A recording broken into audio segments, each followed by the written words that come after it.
আউযুবিল্লাহি মিনাশ শাইতানির রাজিম। বিসমিল্লাহির রহমানির রহিম। সম্মানিত ইসলাম প্রিয় ভাই ও বোনেরা,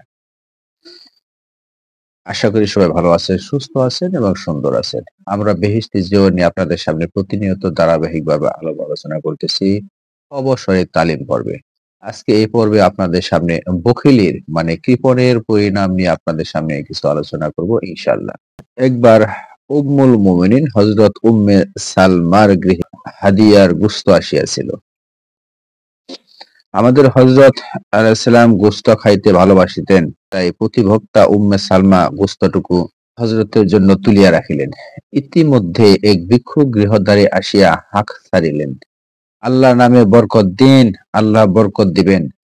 গৃহমধ্য হইতে জবাব আসিল, বাবা মাফ করো, আল্লাহ তোমাকেও বরকত দান করুক। ইহার অর্থ হইল, তোমাকে দিবার মতো বাড়িতে কিছুই নাই। এই জবাব শুনিয়া ভিক্ষুক চলিয়া গেল। কিছুক্ষণ পর হযরত সাল্লাল্লাহু আলাইহি ওয়াসাল্লাম গৃহে ফিরিয়া বিবি উম্মে সালমাকে বলিলেন, খাবার কিছু আছে কি? হযরত উম্মে সালমা জি হ্যাঁ বলিয়া তৎক্ষণাৎ ওই গোশত আনিতে গেলেন, কিন্তু পাত্রর দিকে তাকিয়া খুবই আশ্চর্যিত হইয়া গেলেন। কারণ উহাতে গোশতের নামগন্ধও মাত্র নাই, আছে মাত্র এক টুকরা পাথর। তিনি সব কথা হযরতের নিকট খুলিয়া বলিলেন। জবাবে হযরত বলিলেন, বেশ হইয়াছে, তোমার পাষাণ হৃদয় ভিক্ষুককে বঞ্চিত করিয়াছে, আল্লাহ তাআলাও গোশতকে পাথরে পরিণত করিয়া তোমাকেও বঞ্চিত করিয়াছেন। উপদেশ: যে ব্যক্তি অভাবগ্রস্ত ভিক্ষুককে দান না করিয়া শুধু নিজের উদর পূর্ণ করে, সে যেন পাথর দ্বারা উদর পূর্ণ করিল। এইরূপ করিতে করিতে শেষে তাহার হৃদয় পাষাণের মতো হইয়া যায়। কিন্তু দুনিয়া আল্লাহ তাআলা এইরূপ পরিণাম সকলকে চর্মচক্ষে দেখান না। মিথ্যা, সুদ, ঘুষ, ব্যভিচার ইত্যাদি পাপের শাস্তি। হযরত রাসূল সাল্লাল্লাহু আলাইহি ওয়াসাল্লামের আবাস ছিল, প্রত্যহ ফজরের নামাজ শেষে সাহাবীদের দিকে মুখ করিয়া বসিতেন এবং কেহ কোনো খাব মানে স্বপ্ন দেখিয়াছে কিনা, তা কাহারও কোনো কথা বলিবার আছে কিনা জিজ্ঞাসা করিতেন। কোনো কথা জানিতে চাহিলে হুজুর সাল্লাল্লাহু আলাইহি ওয়াসাল্লাম তাহাকে যথাযথ উপদেশ প্রদান করিতেন। আবাসের মতো একদিন হযরত রাসূল পাক সাল্লাল্লাহু আলাইহি ওয়াসাল্লাম বলিলেন, কাহারও কিছু বলিবার আছে কিনা? কেহ কিছু না বলায় তিনি নিজেই বলিলেন, আজ রাত্রে আমি অতি সুন্দর ও বিস্ময়কর একটি স্বপ্ন দেখিয়াছি। নবীদের খাফ এবং ওহী সম্পূর্ণ সত্য হইয়া থাকে, ইহাতে বিন্দুমাত্র সন্দেহ থাকে না, সন্দেহ নেই। দেখিলাম দুই ব্যক্তি আমার নিকট আসিয়া আমাকে হাত ধরিয়া এক পবিত্র স্থানের দিকে লইয়া চলিল।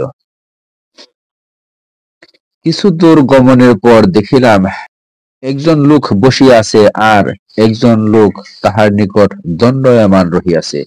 দণ্ডায়মান লোকটির হাতে একটি জম্বুরা রহিয়াছে, সে ওই জম্বুরা দ্বারা উপবিষ্ট লোকটির মস্তক ছিঁড়িতেছে। একবার মুখের এক দিক দিয়া ওই জম্বুরা ঢুকাইয়া দিয়া মাথার পিছন পর্যন্ত কাটিয়া ফেলে, আবার অন্য দিক দিয়া ঐরূপ করে। এক দিক কাটিয়া যখন অন্য দিক কাটিতে যায়, তখন প্রথম দিক পুনরায় জোড়া লাগিয়া ভালো হয়ে যায়, আবার ঐরূপ ভাবে কাটে, আবার জোড়া লাগে। আমি এ অবস্থা দেখিয়া অত্যন্ত ভীত হইয়া সঙ্গীদ্বয়কে জিজ্ঞাসা করিলাম, বন্ধুগণ, ব্যাপার কি? সঙ্গীদ্বয় বলিলেন, সামনে চলুন। আমরা সম্মুখের দিকে চলিলাম। কিছু দূর গিয়া দেখিলাম একজন লোক শুইয়া আছে, আর একজন লোক একখানা ভারী পাথর হাতে করিয়া তাহার নিকট দণ্ডায়মান রহিয়াছে। দাঁড়ানো লোকটি ওই পাথরের আঘাতে শোয়া লোকটির মাথা চূর চূর করিয়া দিতেছে। পাথরটি এত জোরে নিক্ষেপ করে যে মস্তকটি চূর্ণ বিচূর্ণ হইয়া বহু দূরে গিয়া নিক্ষিপ্ত হয়। লোকটি নিক্ষিপ্ত পাথরটি কুড়াইয়া আনিবার পূর্বেই বহুদা বিভক্ত মস্তক জোড়া লাগিয়া পুনর্নির্ণয় হইয়া যায়। সে ওই পাথর কুড়াইয়া আনিয়া আবার মাথায় আঘাত করে এবং মাথা চূর্ণ বিচূর্ণ হইয়া যায়। এইভাবে সে পুনরায় পুনরায় করিতে থাকে। এই ভয়াবহ দৃশ্য দেখিয়া আমি ভীত ও স্তম্ভিত হইয়া পড়িলাম। সঙ্গীদ্বয়কে জিজ্ঞাসা করিলাম, কি ব্যাপার, খুলিয়া বলুন। তাহারা কোনো জবাব না দিয়া শুধু বলিলেন, আগে চলুন। আমরা আগে চলিলাম। কিছু দূর অগ্রসর হইয়া একটি প্রকাণ্ড গর্ত দেখিতে পাইলাম। গর্তটির মুখ সরু, কিন্তু অভ্যন্তর ভাগ অত্যন্ত গভীর এবং প্রশস্ত, যে একটি যেন একটি তন্দুর। উহার ভিতরে দাউ দাউ করিয়া আগুন জ্বলিতেছে, আর বহু সংখ্যক নরনারী উহাতে দগ্ধীভূত হইতেছে। আগুনের তেজ এত অধিক যে যেন আগুনের ঢেউ খেলিতেছে।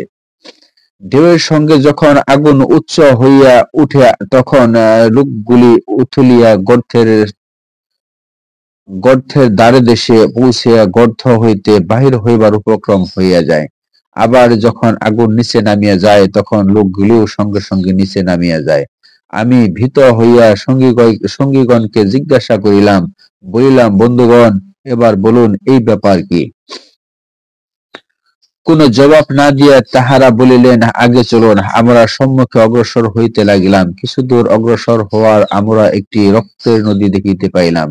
তীরে একটি লোক দাঁড়ানো আছে, ইহার নিকট স্ত্রীকৃত কতকগুলি প্রস্তুত রহিয়াছে। নদীর মধ্যে একটি লোক হাবুডুবু খাইয়া অতি কষ্টে কূলের দিকে আসিতে চেষ্টা করিতেছে। তীরে নিকটবর্তী হইতেই তীরস্থ লোকটি তাহার মুখে এত জোরে পাথর নিক্ষেপ করে যে সে আবার নদীর মাঝখানে চলিয়া যায়। এভাবে যখনই সে তীরের দিকে আসিতে চেষ্টা করে, তখনই তীরস্থ লোকটি পাথর নিক্ষেপ করিয়া তাহাকে দূরে সরাইয়া দেয়।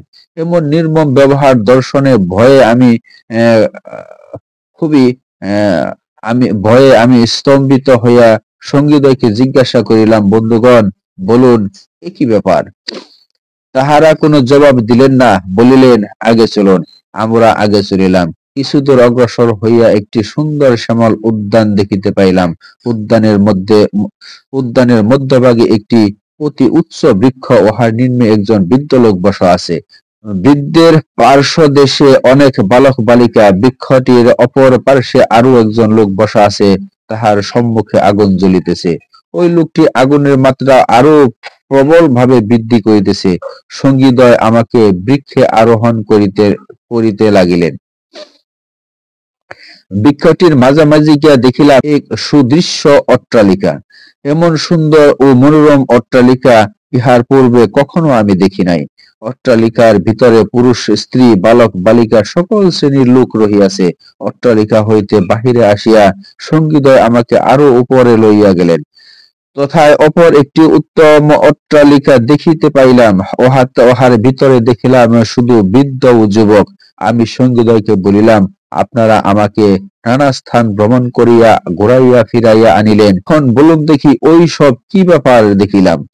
সঙ্গীদ্বয় বলিলেন, এক, প্রথম যে লোকটির মস্তক ছেদ করা হইতেছে দেখিয়াছেন, সে লোকটি মিথ্যা বলার অভ্যাস ছিল। সে যে মিথ্যা বলিত তাহা দুনিয়াময় মশহুর হইয়া যাইত। দ্বিতীয় নম্বর, যে লোকটির মস্তক পক্ষাঘাতে চূর্ণ বিচূর্ণ করা হইতেছিল, সে দুনিয়া আলেম ছিল, কোরআন হাদিস শিক্ষা করিয়াছিল, কিন্তু তদনুযায়ী নিজেও আমল করে নাই, অন্য কেউ শিক্ষা দেয় নাই, তাহাতে এলেমে দিন প্রচার হইতে পারিত। রাত্রে শুইয়া আরামে কাটাইত, আলেমে বরজখে হাসরের ময়দানে হিসাব নিকাশ না হওয়া পর্যন্ত তাহার এইরূপ আযাব হইতে থাকিবে। তৃতীয় নম্বরে, আপনি যাদের আগুনের তন্দুরের ভিতরে দেখিয়াছেন, তাহারা দুনিয়ায় ছিল ব্যভিচারী পুরুষ ও ব্যভিচারী নারী। কিয়ামত পর্যন্ত তাহাদের ঐরূপ আযাব হইতে থাকিবে। চতুর্থ নম্বরে, আপনি যে লোকটি রক্তের নদীতে হাবুডুবু খাইতে দেখিয়াছেন, সে ঘুষ সুদ খাইয়া চুরি করিয়া এতিমের ও বিধবার মাল আত্মসাৎ করিয়া লোকের রক্ত শোষণ করিয়াছিল। কিয়ামত পর্যন্ত তাহার ঐরূপ আযাব হইতে থাকিবে। পঞ্চম, এক, তৎপর বৃক্ষের নিচে যে বৃদ্ধ লোকটি দেখিয়াছেন, তিনি হযরত ইব্রাহিম আলাইহিস সালাম। ছেলেপেলেগুলি মুসলমান নাবালেগ ছেলে মেয়ে। আর দ্বিতীয়, যিনি অগ্নি প্রজ্বলিত করিতেছিলেন, তিনি দুজকের দারোগা মালিক ফেরেশতা। প্রথমে যে অট্টালিকায় দেখিয়াছেন, উহা সাধারণ ঈমানদারদের বেহেশতের বাড়িঘর। দ্বিতীয় যে অট্টালিকা দেখিয়াছেন, উহা ওই শহীদদের অট্টালিকা, যাহারা দুনিয়াতে দ্বীন ইসলামের জন্য শহীদ হইয়াছেন। আমি জিবরাইল ফেরেশতা এবং আমার সঙ্গে লোকটি মিকাইল ফেরেশতা। উহার পর জিব্রাইল আলাইহিস সালাম হযরত সাল্লাল্লাহু আলাইহি ওয়াসাল্লামকে বলিলেন, আপনি এখন উপরের দিক দৃষ্টিপাত করুন। আমি উপরের দিকে তাকিয়া একখণ্ড সাদা মেঘের মধ্যে দেখিলাম। জিব্রাইল আলাইহিস সালাম বলিলেন, উহা আমাদের অট্টালিকা। বলিলাম, আমাকে ছাড়িয়া দিন, আমি আমার অট্টালিকায় চলিয়া যাই। জিব্রাইল আলাইহিস সালাম বললেন, এখনো সময় হয় নাই, এখনো দুনিয়ায় আপনার হায়াত বাকি আছে। দুনিয়ার জীবন শেষ হলে পর তথায় যাইবেন। উপদেশ: এই হাদিস হইতে কয়েকটি বিষয়ের অবস্থা বুঝাইতেছে। প্রথমত, মিথ্যার কি ভয়াবহ সাজা, দ্বিতীয়ত বেআমল আলেমের পরিণতি, তৃতীয় জিনার প্রতিফল ও চতুর্থ সুদখোরের ভীষণ আযাব। আল্লাহ সকল মুসলমানকে এই সকল কাজ হইতে বাঁচিয়া রাখুন, আমিন। আল্লাহ মেহেরবান, আল্লাহ সবার উপর সদয় হোক। আল্লাহ সবার উপর সদয় হয়ে দ্বীনি এলেম সবার ভিতরে হেদায়েতের বাণী পৌঁছে দেখ, সেই আশাবাদ ব্যক্ত রেখে সবার দীর্ঘায়ু সুস্থতা কামনা করে আজকের মতো বিদায় নিছি। আসসালামু আলাইকুম ওয়া রাহমাতুল্লাহি ওয়া বারাকাতুহু।